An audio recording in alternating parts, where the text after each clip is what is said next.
ஆரம்பிக்கிறியா? பன்னீர் butter masala எப்படி செய்யுதுன்னு பார்க்கலாங்க. கொஞ்சமாக ஆயிலும் கொஞ்சம் பட்டரும் சேர்த்துக்கிட்டேன். நல்லா எண்ணெய் காஞ்சிருச்சு.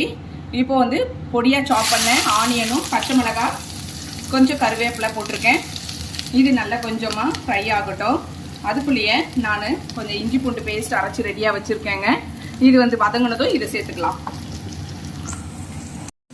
அதுக்கு முன்னாடி பன்னீரை வந்து கியூப்ஸாக கட் பண்ணி இதையும் வந்து நான் பட்டரில் வந்து ஃப்ரை பண்ணி எடுத்துக்கிட்டேங்க. இதில் வந்துட்டு கொஞ்சம் கார்ன்ஃப்ளவர் பவுடர் கொஞ்சம் மைதா மாவு கலந்து பிசைஞ்சு இதை நான் வறுத்து எடுத்து வச்சுக்கிட்டேங்க. ஆனியன் ஃப்ரை ஆகிடுச்சு. இப்போ வந்து இஞ்சி பூண்டு பேஸ்ட் அரைச்சி வச்சுட்டு சேர்த்துக்கிட்டேன். இப்போ வந்து நான் 2 தக்காளி பெரிய சைஸ் தக்காளி நறுக்கி வச்சுருக்கேன். இதை வந்து நம்ம மிக்சி ஜாரில் போட்டு ஃபைன் பேஸ்ட்டாக அரைச்சி எடுத்துக்கலாங்க. இஞ்சி பூண்டு பேஸ்ட்டும் வதங்கிருச்சு. நான் ஃபைன் பேஸ்ட்டாக வந்து தக்காளி அரைச்சி வச்சுருக்கேன். இதையும் இதில் சேர்த்துக்கலாங்க. இப்போ இது கொஞ்சம் வதங்கட்டும். அதுக்கு முன்னாடி கொஞ்சமாக உப்பு சேர்த்துக்கலாம் தேவையான அளவுக்கு.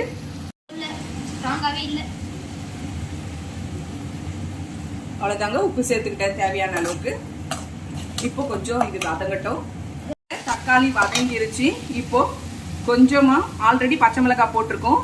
சும்மா கொஞ்சமாக வெறும் மிளகாய் தூள் வந்து சில்லி பவுடர் கொஞ்சமாக சேர்த்துக்கலாம் குட்டி ஸ்பூனில்.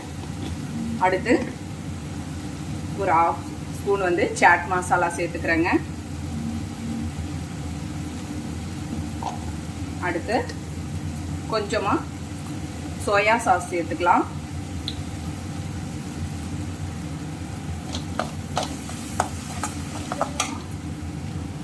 கொஞ்சமாக ஒரு பிஞ்ச் ஆஃப் அஜினோமோட்டோ. ஆக்சுவலி இது நல்லதில்லை, இருந்தாலும் ஒரு ஃப்ளேவருக்காக டேஸ்ட்டுக்காக சேர்த்துக்கிறேங்க.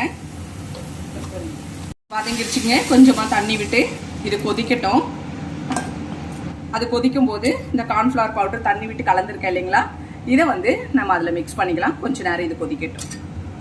இப்போ வந்துட்டு பன்னீர் ஃப்ரை பண்ணி வச்சிருந்தேன் இல்லைங்களா, இப்போ இந்த குழம்பு கொதிச்சிருச்சு. இப்போ வந்து இதில் நான் இதை ஆட் பண்ணிக்கிறேங்க. இப்போ 1 ஸ்பூன் கார்ன்ஃப்ளவர் பவுடர் எடுத்துருக்கேங்க. இதை தண்ணியில் கரைச்சி இப்போ நம்ம வதக்கினதுல சேர்த்துக்கலாங்க. இப்போ அது கலரி கொடுத்துடலாம். குழம்பு நல்லா கொதி வந்துருச்சு. தேவையான அளவுக்கு கொதிச்சிருச்சு. இப்போ வந்துட்டு நம்ம கரைச்சி வச்சிருக்க கார்ன்ஃப்ளவர் பவுடரை இதில் சேர்த்துக்கலாங்க. இப்போ இது வந்து கொஞ்சம் அப்படியே திக்னஸ் கொடுக்கோங்க. கொஞ்ச நேரத்தில் இறக்கிடலாங்க. அவ்வளோதாங்க, ஃபினிஷ் முடிஞ்சிருச்சு. பன்னீர் பட்டர் மசாலா ரெடி ஆயிடுச்சுங்க. இந்த வீடியோ உங்களுக்கு பிடிச்சிருந்தா லைக் பண்ணுங்க, கமெண்ட் பண்ணுங்க, சப்ஸ்கிரைப் பண்ணுங்க. தேங்க்யூ.